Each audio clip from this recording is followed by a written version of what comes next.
Hi, Zubeyir. Oh, no. Yeah, hi. Remember we're talking about angels here? Yeah, I do. Okay, well, we're talking about them. Hi. Okay, so we talked about artists. We've talked about the concept of the skies, angels flying in the sema, as we've said before, and now we're going to talk a little bit more about these. There are the sentence. I'm going to read this sentence in the paragraph from the 29th word, Please. and we'll discuss from there. This means that boundless varieties of angels and spirit beings are necessary to perform these duties and to fill and inhabit the mighty mosque of the world with their ranks. Indeed, a species of the spirit beings and angels is present in every aspect and in every sphere of the universe. Each one is charged with a duty of worship. Okay. So, we can understand from this that there are different varieties of angels. Wow. And we talked about this in previous ones. One who is interested in art, one who is an artist essentially, is one who is able to recognize the different varieties of angels. Like gender? No, let's think of it like this. If we take music, let's take a piano for example. Okay. There's a piano. Yeah. Okay, and when we see a piano and we hear a piano, we know that it's a piano. So that means that there's like there's a meaning that's being transferred. We know that this is piano when we hear it, as soon as we hear it. Okay. Okay, so there's a piano variety of angel. And then if we were to take another instrument, when we hear it, we know that that is, for example, I don't know, the violin. It's a different sound, it's a different meaning. We're able to capture that meaning. Now, we can go even deeper onto another level. Inside the piano, there are different notes, do, re, mi, etc. Yeah. Okay, and when we hear those, these are different manifestations, different varieties inside that piano. So it's like different meanings are being manifested inside this piano. Mm-hmm. The same thing for the violin, which is interesting. Though they might be playing the same note, actually, Mm-hmm. It's in a different form. It's a slightly different manifestation. It's from the violin. Mm-hmm. So we hear that it's the note do or re from the violin, and we know that it's the same note. We're able to take that meaning from the note as the violin, as if it were played from the piano. But we can still differentiate between the fact, yes, The piano and the violin. exactly. Now, depending on how well we train ourselves to recognize these different meanings. Now, somebody who hasn't gone through a musical training might not be able to recognize the difference in sounds as readily as somebody who has. Yeah. Okay? So we can see that there are different meanings within meanings on top of that. Mm-hmm. Sounds within sounds. Sounds within to maybe, I don't know, an infinite level. Mm-hmm. So boundless varieties, endless varieties of angels and spirit beings are necessary to perform these duties. So we might not be able to understand every sound. We can't because there's range. Every tone, every note. There's a range we can hear, but if it exists, there has to be something that can perform that worship and, as in the example being given, inhabit the mighty mosque of the world with their ranks. Because there are a lot of different manifestations of different colors, everything. Yes.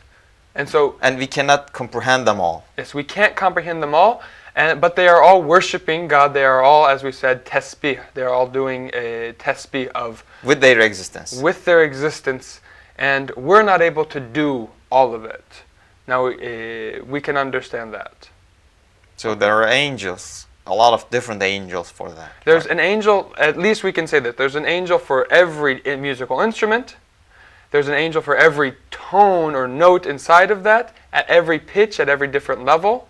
And then it differs for every musical instrument. So just in the musical instrument world, there's an endless number. You can expand that to colors. Okay, how many different tones of the same color there are. If we can open up in the computers, when we look at the color scheme, maybe how many colors are there? There's millions. Millions different of shades that come in. Add darkness and lightness into that. Ooh. Oh, okay, billions. Color palette or something? The palette, yeah, exactly. Open up Photoshop, you can see what there is, for example.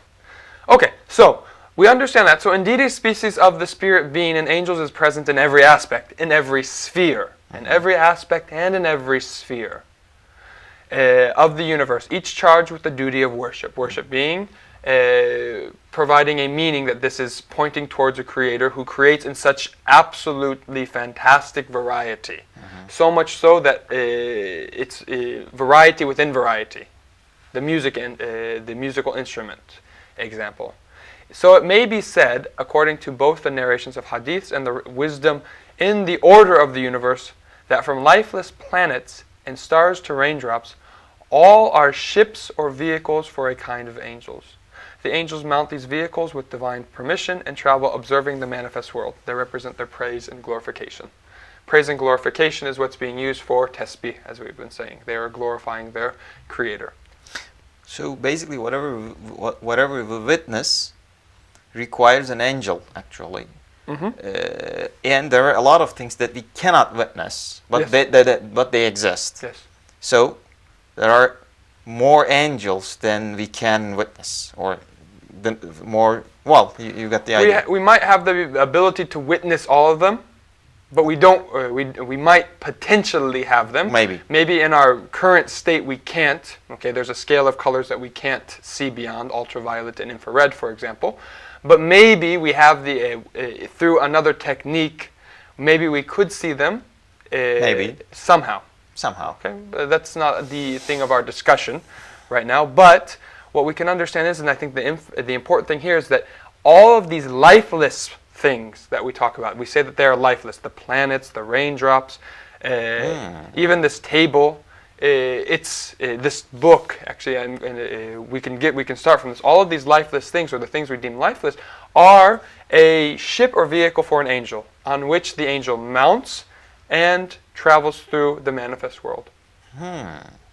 So just like this table is carrying a book on it, this book is full of if we consider this book to be meanings, what is the quintessential book? Meanings. This table is carrying meanings on it. This table becomes more valuable if it's being used for something. If it's being used to drink tea off of, we don't have tea. Really? Wow. Okay, our tea circle without tea. So it's not performing that function, but it becomes meaningful when it's actually carrying something on it. Yeah. And so this table becomes even more meaningful if I'm doing something like reading a book from it, for example, something that I'm getting this. So this book, at the same thing, it's carrying meanings, as we've talked about before. So a bee or a fly could carry an angel on it to witness all the manifestation world that which goes through. Okay, so yes, exactly. So you've in Turkish, what's another word that you call rain? Yağmur. Another word that you call rain. You have two. Rahmet.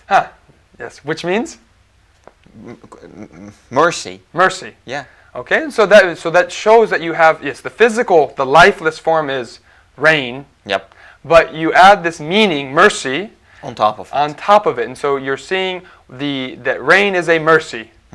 And so so in your language, in Turkish, you've made the connection so that they are so connected that rain equals the angel on which it is carrying, or rain equals the angel which it is carrying. Yeah. Okay, so you, at least in your culture, you recognize that it is carrying mercy with it. Yeah. It's not just something that's dead. When you say rain, it seems dead. Yep.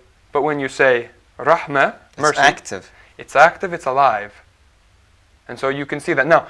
So this book is the same example. It's something it's carrying meaning on. This book becomes alive through its meanings. Yeah. Through the angels that are, as we've said before in the previous video, that are flying around in the heavens of this book, in the sema of this book. Yeah. Done? I've done all the talking today. Okay. I mean, if you have anything you wanted to share. Not necessarily now. But let's have tea next time. Okay, so next time we can have some tea and we can open this discussion up a little bit. I'd like to hear what you have to say. Okay. Okay. So thank you very much. Please leave your questions and comments. We'll hope to see you next time. Bye.